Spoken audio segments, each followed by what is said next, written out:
तो आज हम लोग स्टार्ट करने वाले हैं यूनिट 2 का एक बहुत ही ज़्यादा इम्पोर्टेंट टॉपिक जो कि है आपका मार्केट सेगमेंटेशन का।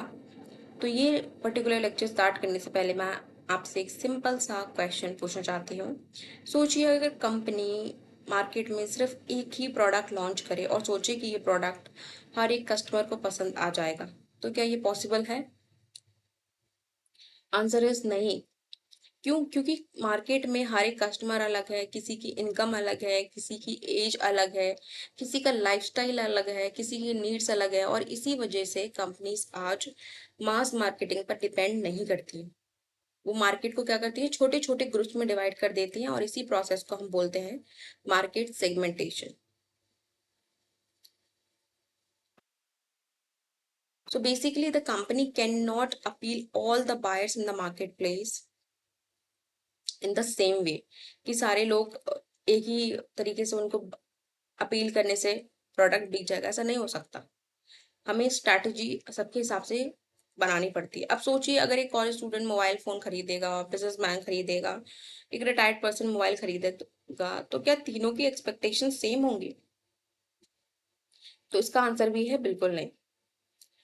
स्टूडेंट जब खरीदता है कॉलेज स्टूडेंट, तो फिर उसको कैमरा देखना है, वो कैमरा की क्वालिटी देखता है, गेमिंग देखता है कि कैसे, अगर वो गेम खेलता है तो क्या वो उसको सपोर्ट कर पाएगा या नहीं कर पाएगा। बिजनेसमैन वही सिक्योरिटी और परफॉर्मेंस देखेगा, वही रिटायर्ड पर्सन सिंप्लिसिटी और ईज देखेगा कि वो किस तरह से प्रॉपर्ली उसको यूज कर सके। यानी कि जो भी बायर्स हैं वो बहुत सारे हैं, वाइडली स्कैटर्ड हैं एंड उनकी नीड्स और बाइंग प्रैक्टिसेस अलग अलग हैं। ये तो इसीलिए मार्केट को डिवाइड करना पड़ता है। अभी जाते हैं डेफिनेशन पे। तो डेफिनेशन की बात की जाए तो market segmentation is a process of dividing a broad diverse market into distant smaller subgroups of consumers who share the similar needs, characteristics or behavior and who might require separate products or marketing mix। तो अब मैं इस concept को एक simple sentence में समझाती हूँ। तो मार्केट सेगमेंटेशन का एक कोर लॉजिक है डिवाइड एंड कॉन्कर। इसका मतलब है कि instead of practicing mass marketing, आपको अपनी नीच स्पेसिफाई करनी है, फिर उसी के हिसाब से सर्व करना है। उन ग्रुप्स को आइडेंटिफाई करना है जिनको आप सर्व करना चाहते हैं।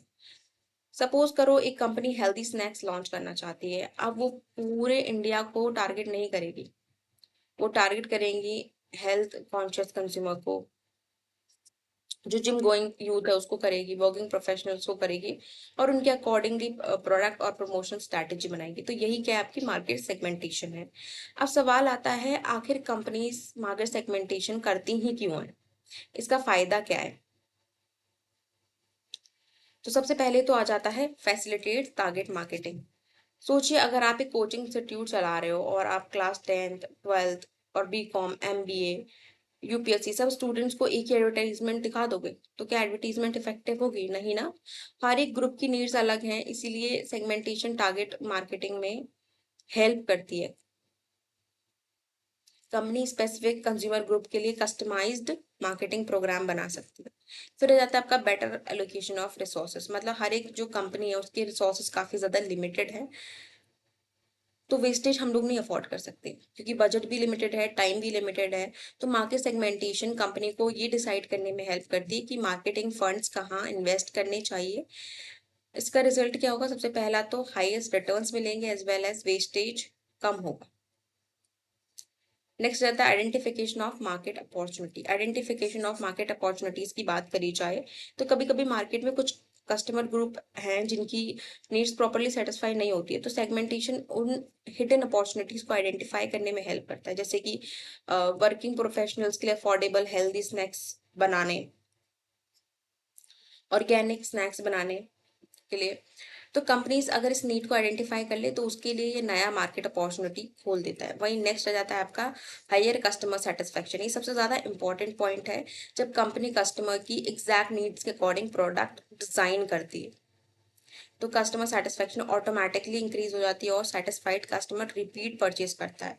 इससे क्या होता है, ब्रांड लॉयल्टी भी इंक्रीज होती है, that too for a long term. Next is sharper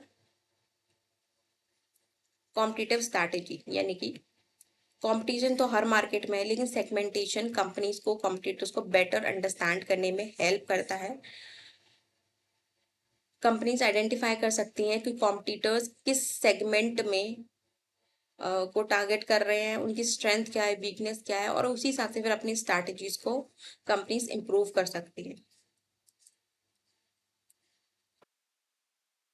अब ये सारी चीजें तो इम्पोर्टेंस की बात होगी। अब सवाल आता है कि कंपनीज मार्केट को डिवाइड किस बेसिस पर करती हैं? क्या वो सिर्फ एज के बेसिस पर करती हैं, या फिर सिर्फ इनकम के बेसिस पे, या फिर कुछ और भी फैक्टर्स होते हैं जिनके बेसिस पर करती हैं? तो सबसे पहले आ जाता है जोग्राफिकल सेगमेंटेशन।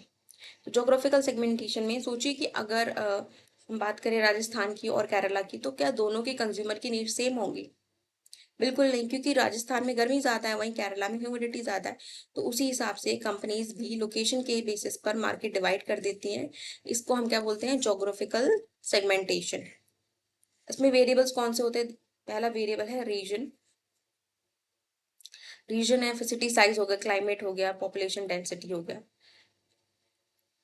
अब एग्जाम्पल की बात करी जाए तो जैसे एसी मैन्युफैक्चरर्स हो गए, ठीक है, तो नॉर्थन स्टेट्स के लिए वो हैवी कूलिंग मॉडल्स प्रमोट करते हैं, वहीं कोस्टल रीजन्स के लिए वो मॉडल्स नहीं काम करते, तो उनके हिसाब से फिर फीचर के हिसाब से प्रमोट कर देते हैं। फिर आ जाता है आपका डेमोग्राफिक सेगमेंटेशन।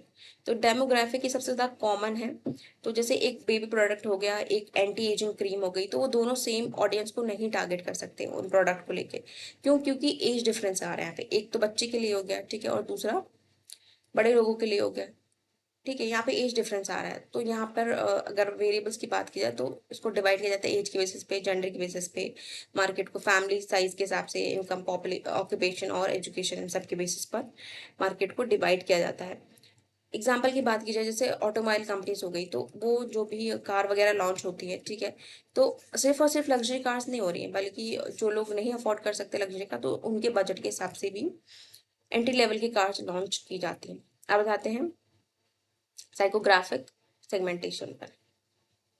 तो कभी कभी सेम इनकम वाले जो लोग होते हैं, दो लोग होते हैं, वो भी उनकी भी नीड्स और चूज करने का तरीका डिफरेंट हो सकता है। जरूरी नहीं है कि वो सेम प्रोडक्ट ही चूज करें। क्यों?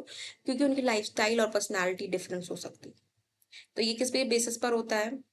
ये social class, lifestyle, personality traits and values के बेसिस पर इसको डिवाइड किया जाता है। एग्जांपल की बात की जाए, जैसे फिटनेस ट्रैकिंग ब्रांड्स हैं, हेल्थ कॉन्शियस कस्टमर को टारगेट करते हैं क्योंकि इनकी लाइफस्टाइल फिटनेस ओरिएंटेड होती है।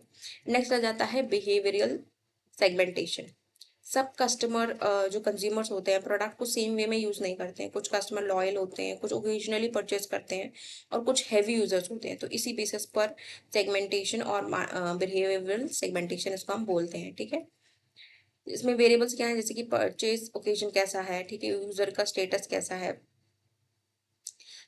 यूसेज रेट कैसा है, लॉयल्टी लेवल क्या है, कि वो बार बार परचेज करते हैं कि नहीं करते, या फिर वो ब्रांड स्विच कर जाते हैं, ठीक है।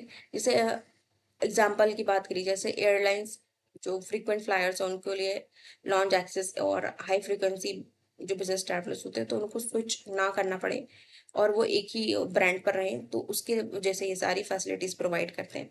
अब हम बात करते हैं प्रमोशन की।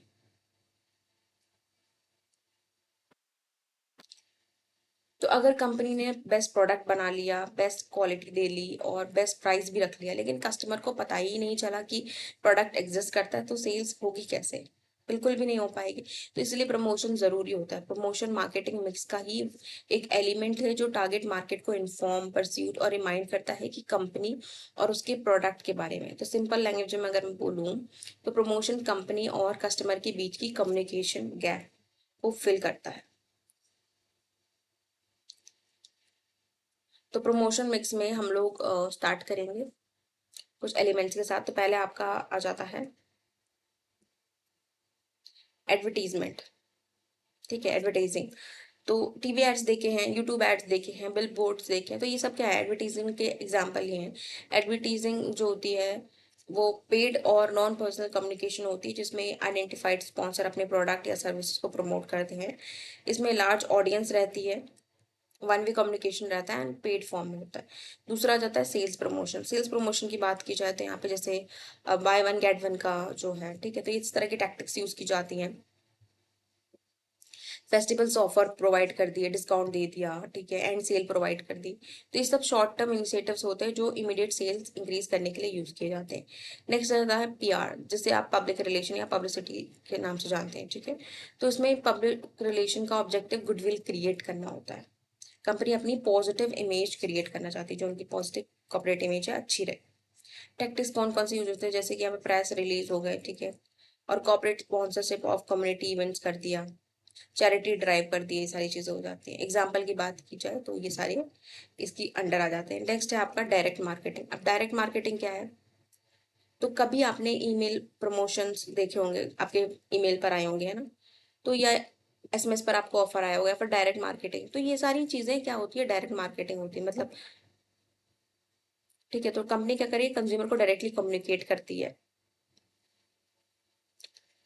अब आ जाता है पर्सनल सेलिंग। पर्सनल सेलिंग की बात करी जाए तो पर्सनल सेलिंग का मतलब है सेल्स पर्सन और कस्टमर के बीच में फेस टू फेस इंटरेक्शन के थ्रू सेल करना। इसमें डायरेक्ट कम्युनिकेशन भी होता है, कंज्यूमर क्वेश्चंस पूछ सकते हैं और सेल्स पर्सन डाउट क्लियर कर सकते हैं। एग्जांपल जैसे कि इंश्योरेंस एजेंट हो गया, रियल स्टेट कंसल्टेंट हो गया, कार शोरूम का एग्जीक्यूटिव हो गया। तो ये सब पर्सनल सेलिंग के एग्जांपल है।